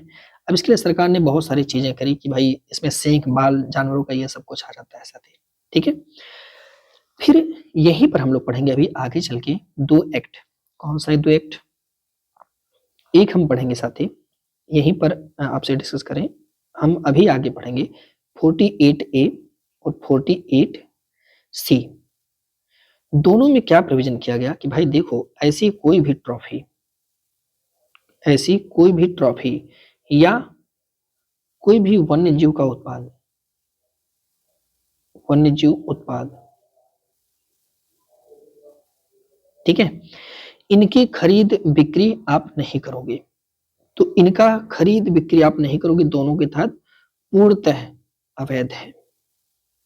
अगर आप इनका खरीद बिक्री करते हैं तो पूर्णतः अवैध हो जाएगा, ठीक है। अब इसके लिए सरकार कुछ वगैरह करती है, जैसे सरकार ने यहीं पर ये बात और कह दिया कि पूर्णतः अवैध तो है, लेकिन आप कहोगे सर फिर भी तो बूचड़खाना वगैरह चलती है। हाँ सर, लेकिन इसके लिए गवर्नमेंट ने कहा कि यार आप लाइसेंस ले सकते हो इसके लिए, बस यही चीजें हैं। बस यही नहीं होना चाहिए था, पूर्णतः अवैध का मतलब पूर्णतः कर दो ना, लेकिन नहीं, बना दिया गया 48B और इसके लिए कह दिया गया लाइसेंस। बस हो गया, लाइसेंस मिल गया। अब लाइसेंस तो बिना लाइसेंस के ये व्यापार करना अपराध कर दिया गया। अब इसके लिए पहले सरकार का चलो लाइसेंस लो, उसके लिए भरो। सॉरी सर 49, माफ करिएगा 49, दोनों आर्टिकल अलग अलग है। 49C कर लीजिए और ये 49B कर लीजिए। 49B 49C, ये 48 है, ठीक है। तो 49B में क्या दिया गया कि यार देखो बिना लाइसेंस के तुम बूचड़खाना नहीं खोलोगे, ठीक है, क्योंकि प्राणी वस्तु, अब देखिए इसमें ट्रॉफी का मतलब वो भी आ गए, पालतू पशु भी आ गए, तो यही कारण है कि हम 49B के वो हो जाएंगे अगर हम किसी ऐसे बूचड़खाने का प्रयोग करते हैं तो, ठीक है। 49C में भी ऐसा ही प्रोविजन दिया गया है। अब आप कहिए कि नहीं हम ये सब नहीं मानेंगे और हम ये सब काम करेंगे, बढ़िया पशुओं को काटेंगे, तब क्या होगा? तो भाई होगा वही जो राम रचि राखा। आपको इसी धारा वर्ल्ड लाइफ प्रोटेक्शन एक्ट 1972 के सेक्शन 51 के तहत आपको सजा मिलेगी। कितना? 3 से 7 साल का सजा मिल सकता है या आप जुर्माना दे सकते हो, ठीक है।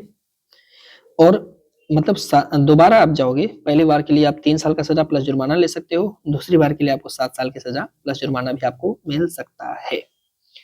ये चीजें आपको थोड़ा सा ध्यान रखना होगा साथी, है ना, तो इसलिए ऐसी गलती आप नहीं करेंगे।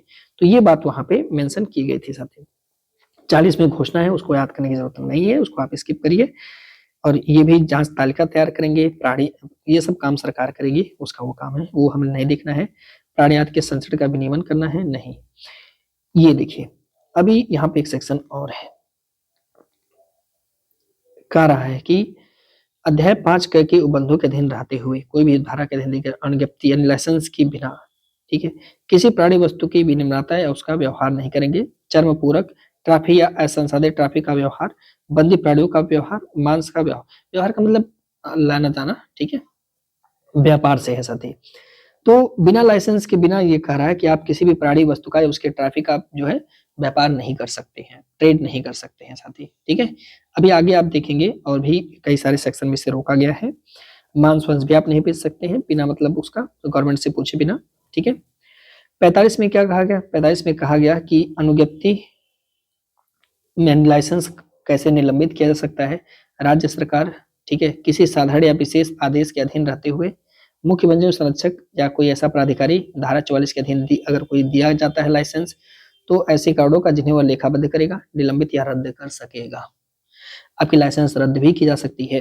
अगर लाइसेंस रद्द कर दी गई है तो 46 का प्रयोग करके आप अपील करोगे, ठीक है, तो सर मेरी लाइसेंस रद्द कर दी गई है, ये वो बातें आप उनसे बताओगे। 47 के तहत 47 के तहत किया गया कि अभिलेख का कौन सा आप रख रखाव कर सकते हैं।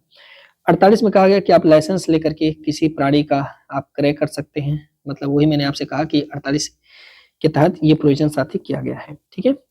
लेकिन 48 क में कहा गया है कि कोई भी, ठीक है, वन जीव का परिवहन पर निर्बंधन लगा दिया गया है कि आप इसका परिवहन वगैरह नहीं कर सकते हैं, ठीक है, मतलब खरीद बिक्री या व्यापार या परिवहन कब्जा ये सब पूरा 48 के तहत आप नहीं कर सकते हैं साथी, है ना। अनुज्ञप्तिधारी से भिन्न मतलब लाइसेंस प्राप्त अगर कोई नहीं किया है और कोई बंदी प्राणी का क्रय करता है, ठीक है, तो भाई उसके लिए सजा का प्रोविजन वगैरह किया गया है कि मतलब ऐसा कोई व्यक्ति दूसरा नहीं कर सकता है साथी, है ना। कुछ प्राणियों से व्युत्पन्न ट्रॉफी ये सब के बारे में व्यापार पर प्रतिषेध लगाया गया है 49 में साथी, ठीक है। 49 में कहा गया कि यार देखो कोई भी अनुसूचित जो प्राणी होगा, चाहे अनुसूची 1 में हो चाहे 2 में हो, ठीक है, उसी से है और उसका आप व्यापार वगैरह नहीं करोगे। 49 का ख इंपॉर्टेंट है, कहता है कि जो भी अनुसूचित प्राणियां हैं उनसे जो वित्तपन्न ट्राफियां हैं या कोई प्राणी वस्तु है इनको आप व्यापार नहीं करेंगे, प्रतिषेध किया गया है साथी, है ना।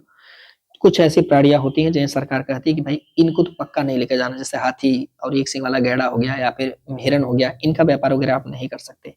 ठीक है, ये बात यहाँ पे दिया गया है। गय के तहत कहा गया है कि भाई कुछ प्राणियों का जो है व्यवहारी द्वारा उद्घोषणा किया जा सकता है, मतलब घोषणा किया जा सकता है। जैसे कारोबार या उपजीविका चलाने वाला प्रत्येक व्यक्ति विनिर्दिष्ट तारीख से 30 दिन के भीतर, कुछ ऐसे प्राणी हैं जिनका ये काम कर सकते हैं, वो सब हमें समझने की जरूरत नहीं है। जब कभी इस वाले डिपार्टमेंट में आप जाना तो आप कर सकते हो। ठीक है, 50 में दिया गया है साथी किस तरह से अपराध का निवारण होगा, उसका पता कैसे लगाया जाएगा, तो ये सब सजा वगैरह दिया जाएगा कि प्रवेश, तलाशी, गिरफ्तारी, निरुद्ध करने की शक्ति किसकी होगी, तो तत्समय प्रवृत्त कोई अधिकारी होगा उसको ये सब पावर दिया जाएगा साथी। और फिर आगे चल के आप पाओगे यहाँ पर 51 में दिया गया साथी शास्तियां। ठीक है, शास्तियों के बारे में दिया गया है कि कैसे आपको सजा मिलेगी, क्या क्या आप अपराध करोगे तो कितने आपको सजा मिल सकती है, ये सब इसमें दिया गया, पर हमारे लिए उतना जरूरी नहीं है साथी, है ना। और 51 में दिया गया है कि कैसे आपका जमानत होगा, कैसे आपकी क्या शर्तें होंगी, ये सब चीजें। ठीक है, फिर इसी तरह से साथी 52 में भी वही बात है, 53 में सदोष अभिग्रहण के लिए दंड, फिर ये सब क्या मिलेगा, अपराध का समन करने की शक्ति किसके पास होगी, तो सेंट्रल गवर्नमेंट के पास यह शक्ति होती है साथी, है ना। ऐसे से हल्के में क्यों पढ़ा रहा हूँ, क्योंकि बहुत ज्यादा इंपॉर्टेंट नहीं है। अपराध का संज्ञान ये दिया है 55 में, आप तो समझ गए हैं कि अपराध क्यों आपको मिलेगा, जितना ऊपर सरकार ने रोका है अगर वो सब काम करेंगे तो आपको सजा मिलेगा साथी, है ना, डेफिनेटली आपको मिलेगा। फिर ये सब अपराध के बारे में है साथी, ये हमारे लिए इंपॉर्टेंट है। अवैध आखेट और व्यापार से उत्पन्न संपत्ति का समाहरण, तो 58 कहता है कि कैसे अवैध आखेट अगर आप करते हैं तो क्या चीजें यहाँ पे मिलनी है। 58 ख परिभाषा उसको नोट नहीं करना है, बिल्कुल भी नहीं लिखना है साथी। ठीक है, फिर अवैध रूप से अर्जित संपत्ति का धारण का मतलब कोई भी अगर संपत्ति है इसको आप नहीं रख सकते, नोट नहीं कर सकते अपने पास, तो एक बार आप लोग इस बेयर एक्ट को देख लेना। वैसे अब आगे कुछ भी इंपॉर्टेंट इसमें नहीं है, जो मैंने बताया वही। चलिए इसका जवाब देते हैं, तो क्या हो जाएगा 38 का हो जाएगा, इस प्रकार से पहला हो जाएगा आपका राइट आंसर। ठीक है, इसके बारे में हमने डिटेल में आपसे चर्चा कर लिया। आगे कहा कि मंजूर संरचना धारा के अंतर्गत राष्ट्रीय ब्याक का गठन, वही सब सवाल पूछेगा। ठीक है, जो मैंने अभी आपसे वो पढ़ा दिया, तो आप बताइए गठन कैसे किया जाएगा, तो आप 38 है बताना बार बार, है ना, बिल्कुल। आगे आप देखेंगे तो नेक्स्ट करा वन्य संरक्षण अधिनियम 1972 की किस धारा के राष्ट्रीय ब्याघ और अन्य संकटापन्न पक्षी, जो मैंने भी आपसे ऊपर चर्चा किया था। तो आप कहोगे सर ये तो बहुत आसान है, क्योंकि अभी हम लोगों ने पढ़ा था म, तो 38 म हो जाएगा। ठीक है, बी हो जाएगा राइट आंसर। सवाल आगे नेक्स्ट कह रहा है कि केंद्र सरकार द्वारा घोषित एक अभ्यारण्य में किसी पशु का शिकार किया जाता है, तो ऐसी पशु सामग्री केंद्र सरकार की संपत्ति होगी, ऐसा कहाँ पर किया गया है। तो भाई अभी हमने आपसे बताया कि केंद्र सरकार की संपत्ति की बात जब होती है तो हमने क्या बताया था, 39 में बताया था सारा प्रोडक्ट जो है वो सेंट्रल गवर्नमेंट का होगा, चाहे वो आपका ट्रॉफी हो चाहे जो हो, है ना। हमने भी ऊपर आपसे चर्चा किया। आगे आगे देखेंगे तो नेक्स्ट हो जाएगा साढ़े 17 कि वन्य संरक्षण अधिनियम की धारा के तहत किसी व्यक्ति का संपत्ति पर कब्जा करता है 48 घंटे के भीतर, वो बताना होगा साथी। तो ये बात भी लिखा गया है किसमें, तो ये भी लिखा गया 39 के अंदर साथी, बी हो जाएगा आपका इस प्रश्न में सही जवाब, यानी राइट आंसर। आगे वन विषय 1972 की डाडाट के तहत बिना लाइसेंस या ट्रैफिक के पशुओं का लेन देन प्रतिबंधित किया गया है। अब अभी अपने ऊपर ने पढ़ा कि किस तरह से आप ऐसा नहीं कर सकते हैं, तो ये प्रतिबंध किया गया है बिना लाइसेंस के, तो आपने देखा 54 में काम किया गया साथी, सॉरी 44 में किया गया, तो सी से हो जाएगा आपका राइट आंसर। आगे आप देखेंगे तो वन्य संरक्षण अधिनियम की डाडाट के तहत केंद्र सरकार द्वारा कुछ या प्रत्येक को पीड़क जंतु घोषित किया जा सकता है, तो हाँ ये बात भी सही है, बहुत इंपॉर्टेंट क्वेश्चन है। पीड़क जंतु सेंट्रल गवर्नमेंट घोषित कर सकती है आर्टिकल 62 का प्रयोग करके, टोटल 66 एक्ट है साथी, है ना। आगे आप देखेंगे वन्य प्राणी की कौन सी धारा है, धारा के तहत कौन सा प्रावधान किया गया है, केंद्र शासित प्रदेश अंडमान निकोबार द्वीप समूह के जो निकोबार में जो अनुसूचित जाति रहती हैं उनकी शिकार के अधिकार की रक्षा करता है। ये वाला सेशन थोड़ा सा आप लोग बेरेट में पढ़ लेना, मैं वीडियो के डिस्क्रिप्शन में दे दूंगा सेक्शन 65 के बारे में। अब हम कल मिलते हैं अच्छे से, और आपको बेसिक से हम लोग पढ़ाएंगे फिर से मानवाधिकार संरक्षण अधिनियम 1993 में क्या क्या प्रोविजन दिए गए हैं। ठीक है।